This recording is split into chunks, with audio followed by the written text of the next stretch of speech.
Hi అండి, welcome to cinema పిచ్చా. Amazon ప్రైమ్లో the devils mouth అని చెప్పేసి సర్వైవల్ థ్రిల్లర్ సినిమా కనిపించింది. రీసెంట్గా జూలై 29th రిలీజ్ అయింది సినిమా. అందులోనూ అన్ని లాంగ్వేజెస్లో వదిలాడు, తెలుగు కూడా ఉంది. సో ఒక పట్టు పడదామని స్టార్ట్ చేశాను. తెలుగు ఫస్ట్ 2 minutes చూడంగానే టార్చర్లా ఫీల్ అయ్యి తీసాను, ఇంగ్లీష్లో కంటిన్యూ చేశాను. సరే, ఇంకా సినిమా ఎలా ఉందని మాట్లాడుకుంటే, ఈ సినిమాలో నాకు అనిపించిన మెయిన్ పాజిటివ్ పాయింట్స్ అయితే సౌండ్ డిజైన్ అని చెప్పొచ్చు. కొన్ని చోట్ల సౌండ్ డిజైనింగ్ అదిరిపోయింది. అంటే మంచి జెమ్ స్కేర్స్ని క్రియేట్ చేసింది, మంచి థ్రిల్లింగ్ అట్మాస్ఫియర్ని కూడా క్రియేట్ చేయగలిగింది. నెక్స్ట్ కొన్ని అక్కడక్కడ మంచి థ్రిల్లింగ్ సీన్స్ ఉన్నాయి.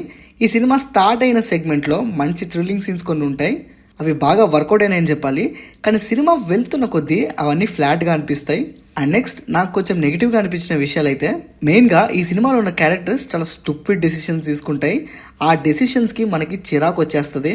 కొన్నిసార్లు ఏట్రా బాబు నువ్వు ఇంతదవేంటి, వీళ్ళు మారరా అనే ఫీలింగ్ వస్తుంది. అంటే ఇలాంటి క్లీషెడ్ క్యారెక్టర్స్ని మనం చాలా సినిమాస్ నుంచి చూస్తూనే ఉన్నాము. వాళ్ళు తీసుకునే స్టూపిడ్ డిసిషన్ వల్ల ఎంటైర్ టీమ్ సఫర్ అవుతుంది. సో అలాంటి స్టూపిడ్ డిసిషన్స్ ఈ సినిమాలో ఆల్మోస్ట్ అన్ని క్యారెక్టర్స్ తీసుకుంటాయి. డేంజర్ క్లియర్గా కనిపిస్తున్నా కూడా కామన్ సెన్స్ యూజ్ చేయకుండా అన్నెసరీగా రిస్క్ డెసిషన్స్ తీసుకుంటారు. అండ్ నెక్స్ట్ ఈ సినిమాకి biggest minus point flat story అని చెప్పొచ్చు.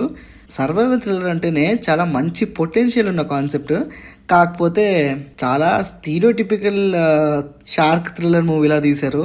ప్రెడిక్టబుల్ స్క్రీన్ ప్లే కూడా ఉంటుంది. సో ఓవరాల్గా చెప్పాలంటే నాకైతే పెద్దగా వర్కౌట్ అవ్వలేదు. కొన్ని థ్రిల్లింగ్ మూమెంట్స్ వర్కౌట్ అయినాయి.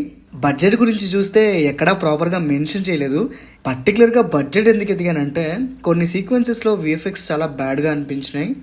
ఎంత బడ్జెట్ అయి ఉండొచ్చు, బడ్జెట్ని బట్టి ఆ బడ్జెట్కి అది మంచి సీజీఏ కాదా అన్నట్టు చూద్దాం అనుకున్నా.